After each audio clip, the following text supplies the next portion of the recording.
Good afternoon, all. How are our HBCU scholars, our HBCU leadership, family, and friends? It is a real pleasure to have you with us today, and it's an important time for us to introduce you to a very important leader in the mortgage business. Freddie Mac. Freddie Mac not only is a leader and a giant in the mortgage business, but Freddie Mac is also one of the founding supporters of the Center for Financial Advancement. Today, our job is to really give you some information about money, finances. This is what we're all about for our scholars and friends. We are working together to uplift our HBCU community, our families, and our friends. Not only will you use this information for yourself, but we want you to be sure to spread the word. Be an ambassador of not only information, but also hope. So it is with a great pleasure that I introduce you to we call them our family, because they are just, Freddie Mac is just such an important component in the mortgage industry, and certainly for HomeFree-USA. As you saw on the slides, HomeFree-USA is an organization that I started, and we created with Freddie Mac and others, the Center for Financial Advancement. So we're about business. We're gonna give you a lot of information. You are meeting with some very, very important decision makers today. Without any further ado, allow me to introduce you to Stacey Walker and Donna Brandbean, and Stacey will lead the charge with us today. Thank you. Stacey? Great. Thank you, Marcia. And hello, everyone. My name is Stacey Walker, as Marcia mentioned, and I am the Director of Housing Insights and Solutions at Freddie Mac.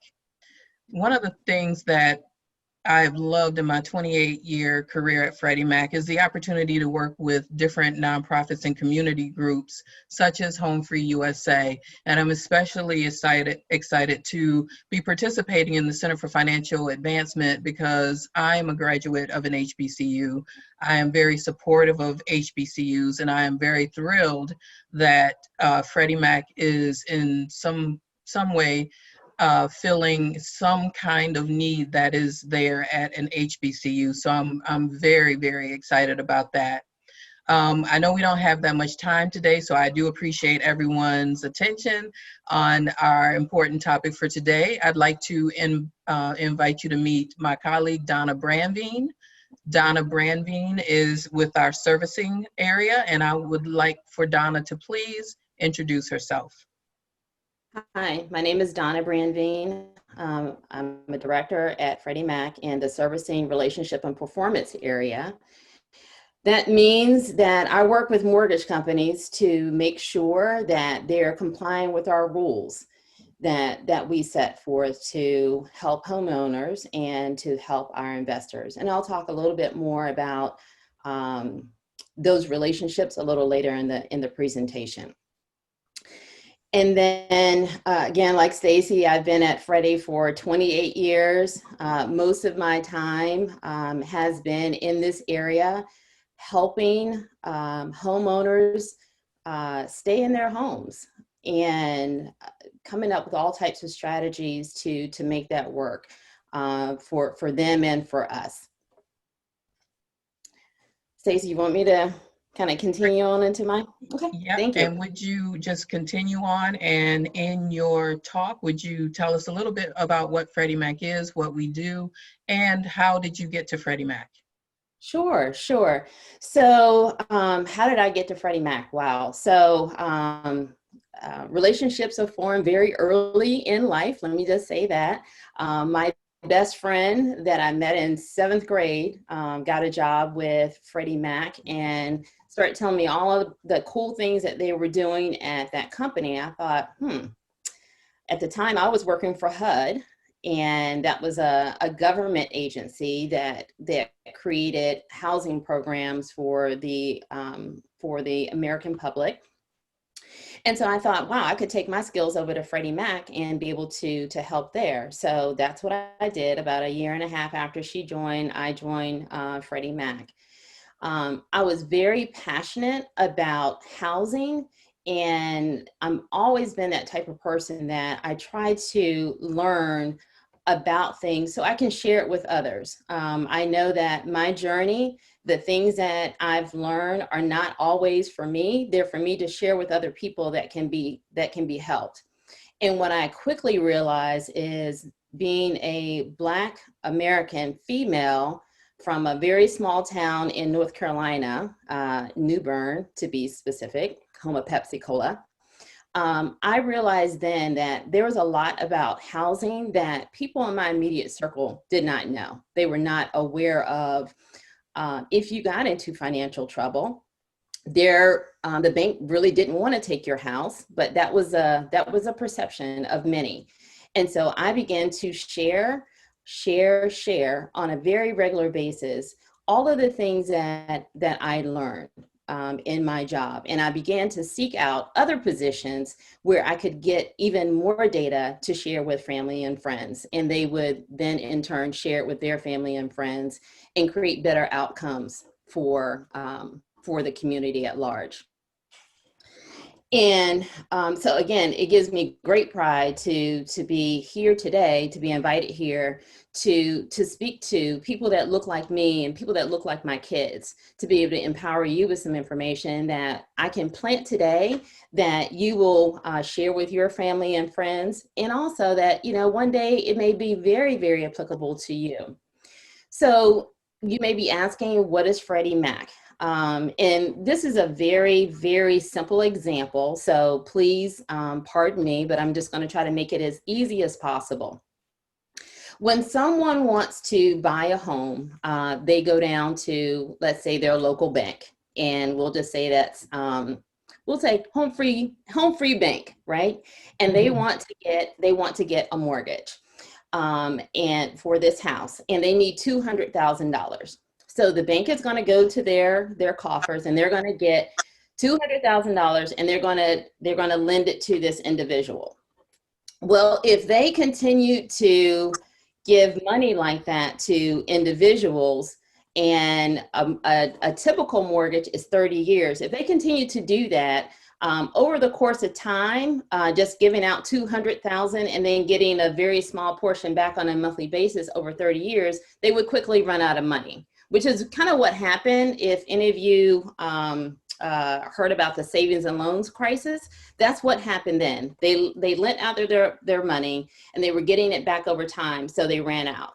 So Freddie Mac actually, once that bank would lend money to create a mortgage, Freddie Mac will come in and buy that mortgage and give them sometimes maybe $201,000 back, so they can then lend to other people.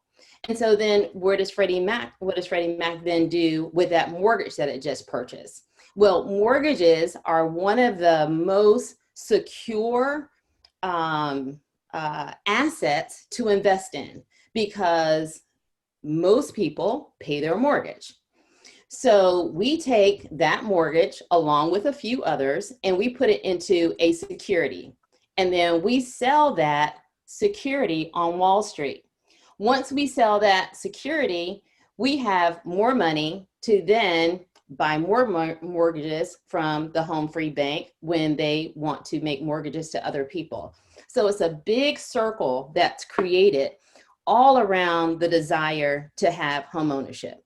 Again, very simple example, but that's what we do. And so people like me, although they call me a servicing account director, I see myself really as a risk manager, because the mortgages that we sold to the investors, we need to make sure that the mortgage company keeps collecting the money every month from the homeowners, and that is provided that the homeowners still have a job and they can still pay.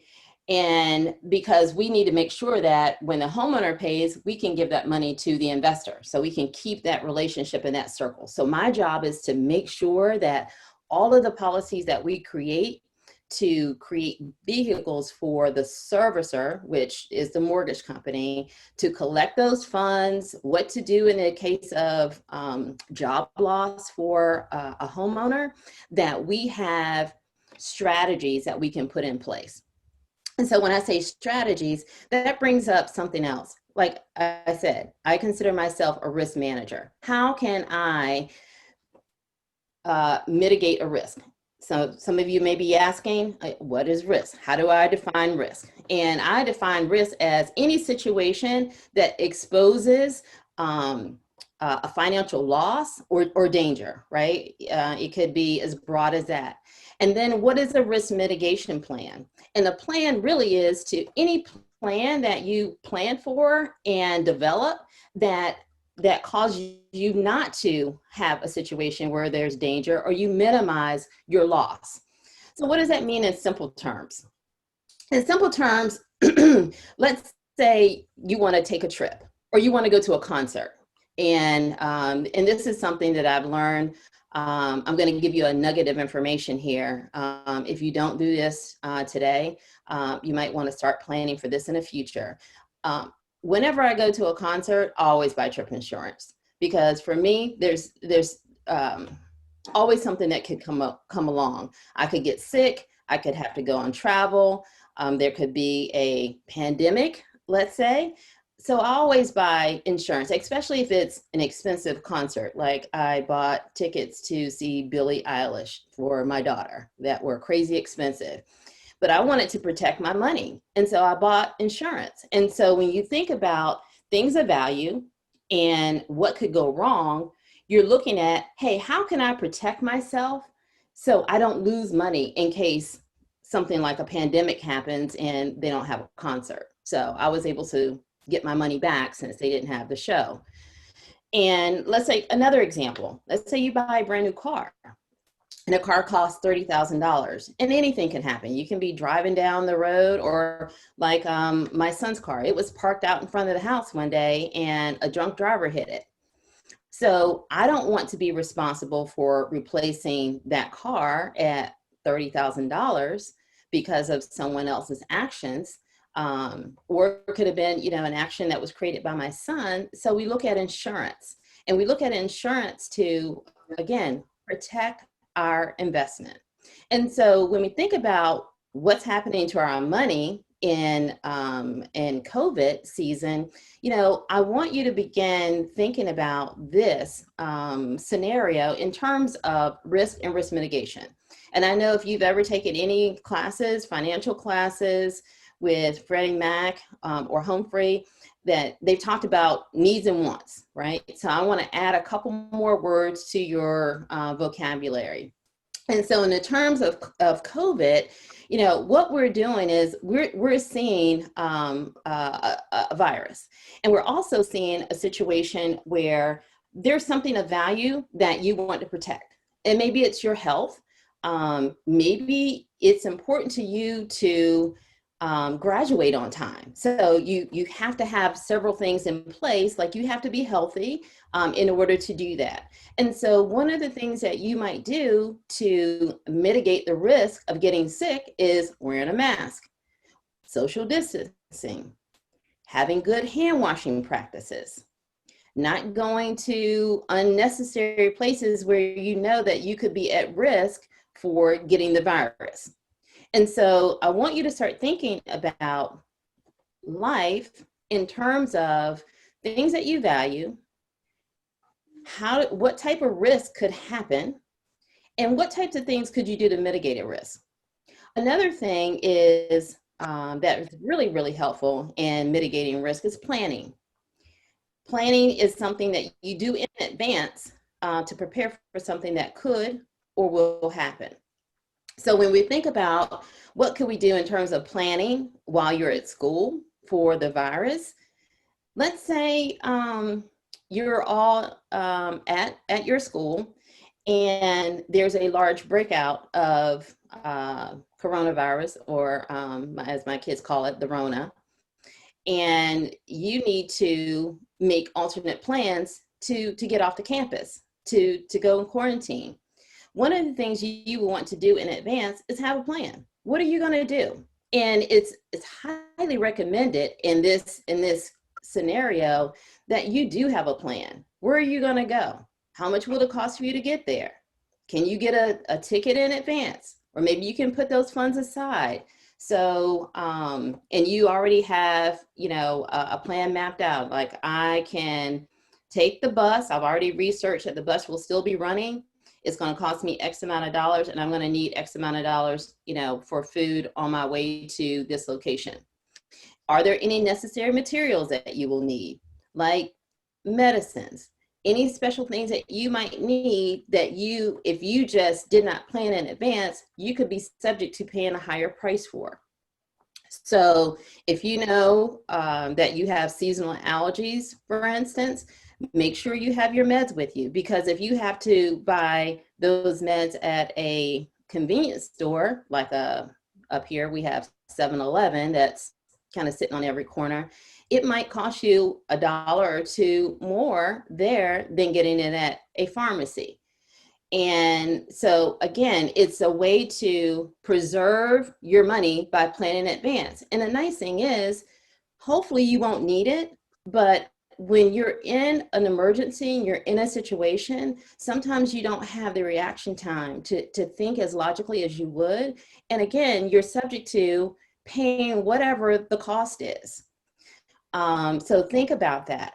Always have some cash available. And my kids, I have kids that are probably your age.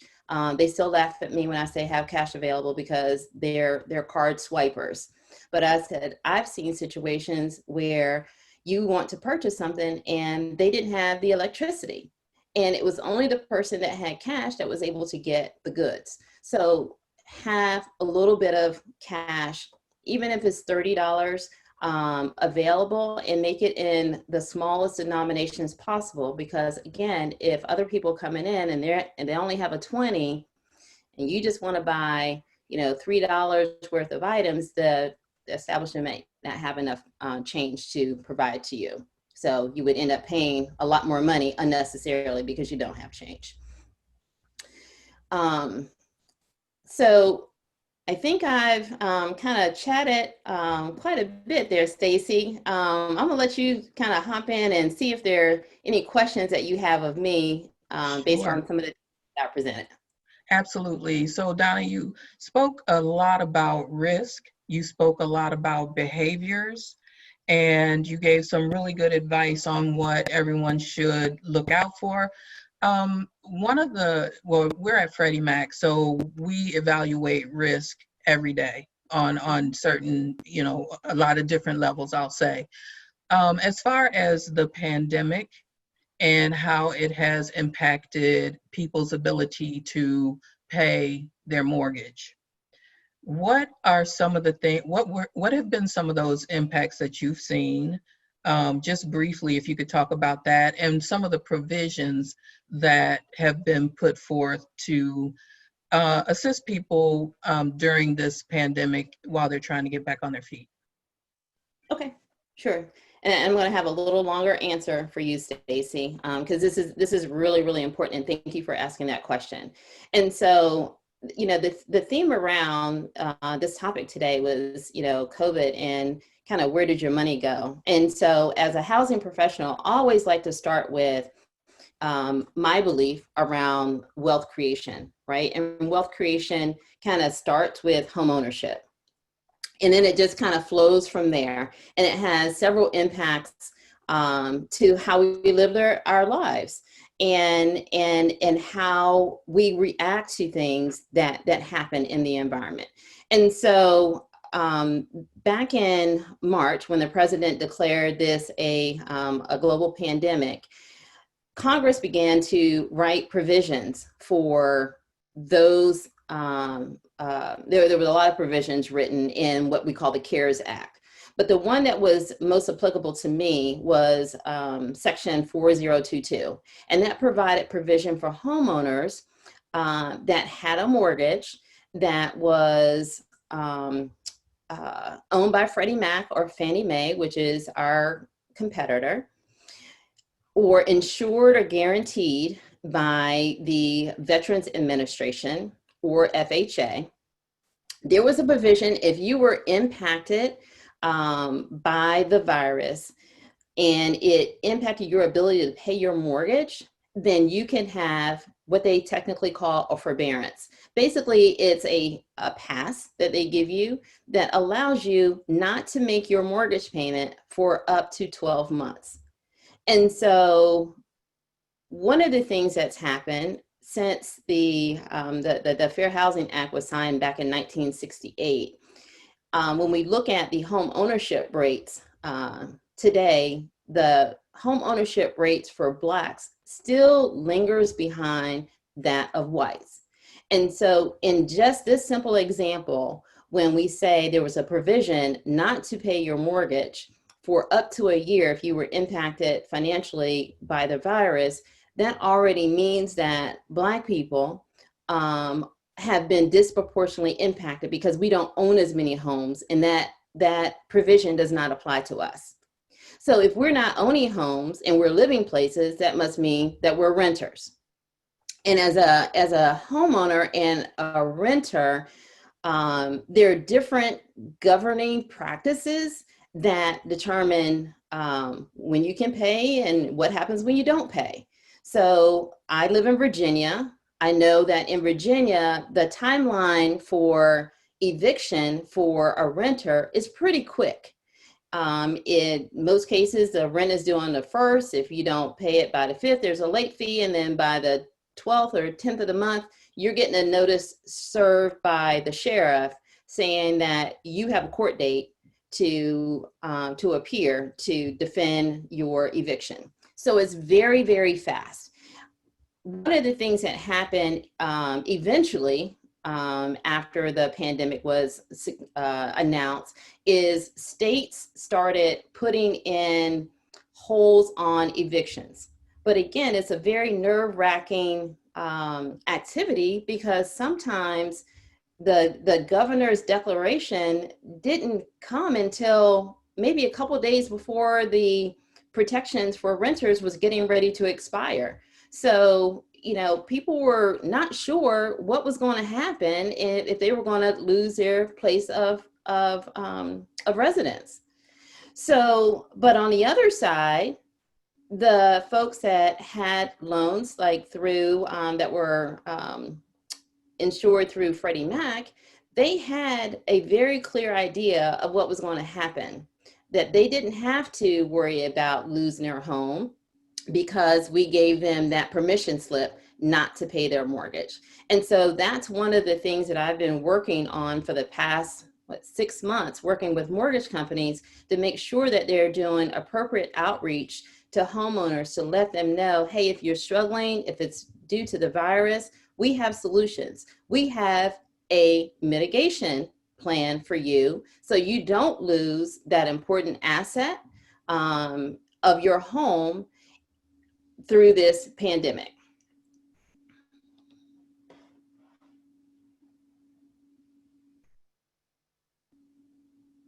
Sorry, I was trying to get myself off of mute.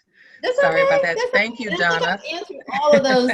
It was a long answer, and I think I kind of touched on everything that you said, right? You did, yes. And we do have a question, Donna, and if you don't cannot answer, I can take a stab at it. Is now a good time to purchase a home? And should current homeowners try to refinance while interest rates are low? So I would say yes. I think this is a great time to buy a home. I am always looking at realtor.com just to see what is out there in terms of inventory, what prices are selling for. I'm like a housing geek, I guess you could say. But one of the things that I've noticed is of the things that are currently on the market for sale, a lot of them are under contract. So it's a very, very small population of inventory that's available. And so you speak in context of trying to think of things that you might be familiar with. So like when the new Jordans come out, they're kind of a limited inventory. And so when there's limited inventory, that drives up the price, right? And so I would always say it's definitely a good time to buy, but just be conscious that because the inventory is low, you may have to pay more than you would in normal circumstances when there's a lot of housing stock available. And that also means a couple of things come into play. It also means that, let's say someone is selling a condo for $300,000. And I use that number because this is Northern Virginia and housing is very expensive here. And you go in and make an offer for $300,000. Since the inventory is low, and let's say I'm the person that I have 10% down or 5% down, depending on what type of financing I'm going to use.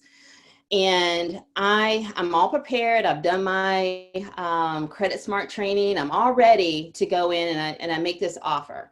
Well, someone else that has been saving, maybe longer than me, maybe someone that is white that has their parents had already owned a home and their grandparents owned a home, they have what's called generational wealth. And so their parents said, hey, when you graduate, I'll just buy you a condo. And so that person really wants that condo. And so they don't need financing. So if the offer is 300 and that's what I offered, they could come in and say, hey, I'll give you 350. And I don't know about you, but if I was selling my condo and one person offered me 300 and I had to wait for 45, 60 days to go through the mortgage and closing process, or someone says, hey, Donna, I can cut you a check today from my trust fund for 350. Would you take it? I'd be like, oh, yes. And we can close as early as Friday. And so that's about being prepared.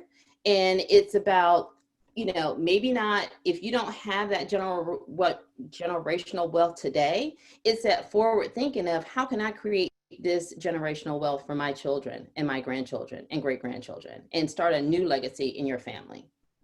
Great. Thank you, and Donna. As far as refinancing, absolutely yes. Okay. Now is a good time to refinance. Know that because a lot of other people are doing it, it's going to be very congested. It may take you a little bit longer to make contact with certain people, but yes, it is a very good time.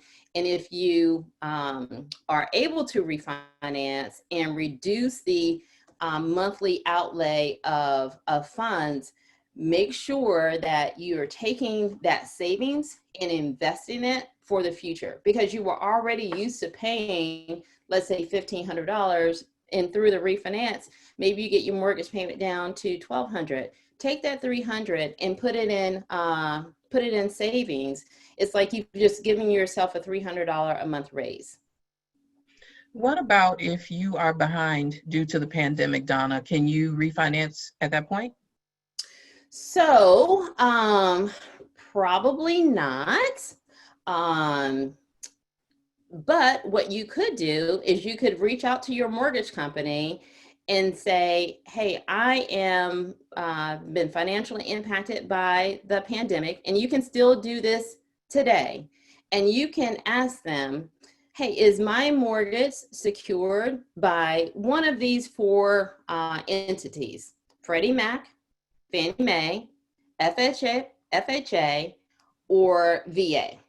And if so, you would tell them, well, I would like to get the CARES Act forbearance, and that will allow you not to make your mortgage payment, and it will give you an opportunity to, because if you're behind on your mortgage, you're probably behind on some other things as well. It will allow you time to get caught up on those things while your mortgage is in the forbearance stage. Great. Thank you, Donna. And I just want to say my parents did not offer to buy me a condo after I finished college. So I know, I me wouldn't, either, girl. I'm just saying, okay, you all know. right. So let's just shift gears just a little bit because I want to talk about the future and the job market for the young men and women on the phone, on the line here. What types of jobs should students be looking forward or looking for going forward, especially during times like this where we're in a pandemic? Um, this environment is very not stable right now. So what types of jobs should everyone be looking for once they figure out what their major will be and what kind of jobs they want to look for? Yeah. So thanks for that, Stacey. I think one of the things that this pandemic has shown us is you really want to be in a job where you can work from home, right? Because I have been working from home since March. I was working from home a little bit before that, a couple days a week, but full time since March, and nothing has missed a beat. The only thing I would say, two very positive things came out of it is one, I don't have a long commute to the office. And there's another kind of a dual benefit here. I'm saving on gas. So I think at some point, I think it was offset by the amount of air conditioning I was using because it got kind of hot this summer, but I wasn't using as much gas. But the other thing, and this is another nugget that I want to leave with you, is stay in tune. Because I was able to reach out to my car insurance company and tell them, hey, my car is sitting for weeks on end. And they gave me a discount on my insurance because they knew that I wasn't driving 30 miles one way to work. So not only when you look at, I want you to look at all opportunities in which you can preserve your one of your most important assets, right? And that's your money. And so I'm always looking for how can I put a strategy in place to save that. So jobs. I've always wanted to have a job where regardless of what happened, I can still keep working, right? I wouldn't be able to do that if I were working in a retail store, for example, because remember all the retail stores were closed. So think about what type of job could you do and do very well from home. So that's one piece. The other piece is what skills or talents do you have if you can't get a job in a career role where you can work from home? What types of things can you do with your talents and your skills to maybe start your own business? This has been a great time for people starting a business. I was sharing with Stacey just the other day, my 8-year-old granddaughter started a natural lip balm business. And at 8, she realized that she wanted business. She's seen her women in her family start their own business, and she wanted to follow behind. And with the help of her mom, they put up a website and she ordered all the materials that she needed. And within a month, the little girl had made $3,500 just selling $3 lip balms. So, what talents do you have that you can also start a business or supplement an income? Great. Thank you, Donna. I know we are about to run out of time. Let's see. We do have another question. Is the balance when considering a forbearance amount pre-amortized? Say that again, is a balance? Is the balance when considering the forbearance amount re-amortized? Okay, so that's a whole lot of technical terms. So let me Yes. see if I can break this down for the broader audience. So that $200,000 mortgage that I talked about that the homeowner was going to get, every time they make a payment, and let's say the payment is $1,000 a month for their home, a piece of that $1,000 goes to pay down the 200,000.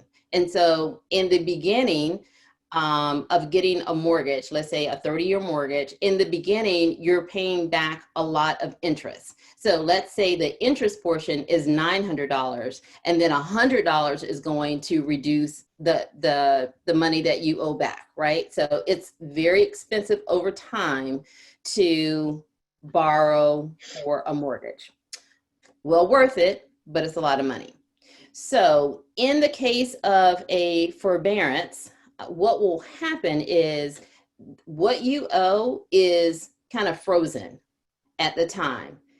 And the payments that you would have been making over the 12 months will look just like the proportionate rate of the 900 to the 100, right? Because then the next month it won't be 900, it might be 850, let's say. And then what's going towards principal is 150. So that will continue to amortize down. And then the amount that you owe at the end, it's still $1,000, right? But we have a provision of what we call a payment deferral and that is only, so imagine a homeowner that has 12 months of not making their payment. And in this example, it's $1,000. So that's $12,000 because it's 1,000 times 12 that they owe at the end. What will happen is that $12,000 will come due whenever that homeowner refinances their mortgage or they decide to pay it off. So hope that answers your question. Thank you, Donna. I believe we are now out of time, so I will now turn it back over to Marcia. Sounds great. You guys have done a great job. We appreciate it. And it certainly seems like we need to bring you all back to have a conversation with our homeowners about forbearances, about refinances. I know our students may not be interested in this right now, but you will, because our job is to prepare you as the next generation of approvable homeowners. So the minute that you get out of college, we're going to help you to give you some information about how to deal with those student loans, if you have those, and how to buy your house as soon as you can. So we appreciate Freddie Mac so much. And I just want to say that we in HomeFree-USA, we are what's called a Freddie Mac Borrower Help Center. So our job is to help you and people around the country with homeownership issues. In addition to helping your parents and your friends, and as I said, look, we want all of our students to be ambassadors for homeownership, and we're building you and working with you to be the next generation of not only homeowners, but leaders in the mortgage, real estate, and finance business. You're going to carry it moving forward. And the Black community and people of color, we need to move things forward, and we'll be able to do that with your help. So let's just say thank you. Let's give a hand to Stacey and Donna. You all did a very good job. In fact, Stacey will be back with us with other representatives at Freddie Mac in the next coming weeks. Well, this is an ongoing series. I think we're going to do 2 more series like this before you all leave for Thanksgiving. So we just appreciate the outreach. Freddie Mac works with all of the major mortgage lenders in the country. So wherever you're depositing your money, wherever your parents are, or even our leadership, wherever you all have your mortgages, they're probably working very, very closely with Freddie Mac. So as we bring this to a close, I want to say thank you all very much for your participation. I also want to bring up a slide and want to offer you an opportunity as in sponsorship from Freddie Mac, as a Freddie Mac Borrower Help Center.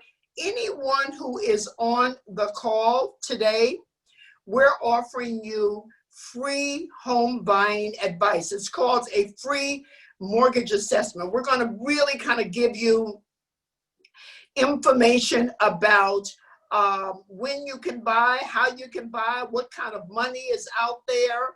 And obviously you have to have a job in order to buy, but what's out there. But this is just really, really great information. So guys, spread the word, please. This is a 20-minute call, but let me tell you, you will be well informed and ahead of the game for most people. So this is something we are offering to you on behalf of Freddie Mac's support, not only of CFA, but also of HomeFree-USA. So in closing, hold it for a minute. Guys, write this down, HomeFree-USA.org/first steps. Make sure that you take care of this ASAP. Put it down so you can register as soon as possible. We only have for this, I think we probably have about 10 registrations that's allowed. So you guys register, call your parents, your friends. As long as they're coming from you, we're good to go. In addition to that, I just want you to listen to just a little piece. You know, we work with not only Freddie Mac, but many other lenders and even the federal government at HUD. They've asked us to just kind of give you a little bit more information about HomeFree-USA, the nonprofit who is my organization, supported by Freddie Mac. We've been in business for many years, but we want you to just hear this disclaimer so that you'll know more about what we can do for you. We thank you all so much. Look, it's about elevating ourselves through information. It's about understanding what we need to do together to not only we learn this from Quicken, we need to learn so we can earn, so we can return. And that's what we need to do. Return to your universities in terms of income when you all are making a lot of money and donations, and also to your community. So look, listen to our disclaimer video. It's only a minute. It's worth your time. We appreciate it so much. Oh, and look, I forgot to mention this. We didn't mention about Donna. Donna, our guest today, will offer two of you. She's also an executive coach. Donna is not only a mortgage expert, but she's a life coaching expert. So she is willing to offer two of our scholars, two of our students, and maybe even one of our HBCU leadership, an opportunity to be coached by her for a period of months. It's going to elevate your life. It's going to crystallize your ideas and really give you a heads up. So if you would like to do this, with Donna, please just send an email to me. Just send it to me and I'll get it over to Donna. And my email address is mgriffin, Griffin, mgriffin @HomeFree, you see that, HomeFree-USA.org. That's mgriffin, that's me, @HomeFree-USA.org. Donna's going to be looking for you. She only has 2 spaces. Guys, this is going to be fantastic for you and will, as I said, put you ahead of the game in terms of your career. Whether you're starting out or whether you already have a career, she'll be able to help you. Let me turn it over now to our disclaimer, and thank you all so much. Tell your friends and family about CFA and continue to learn so you can earn and return. Thank you.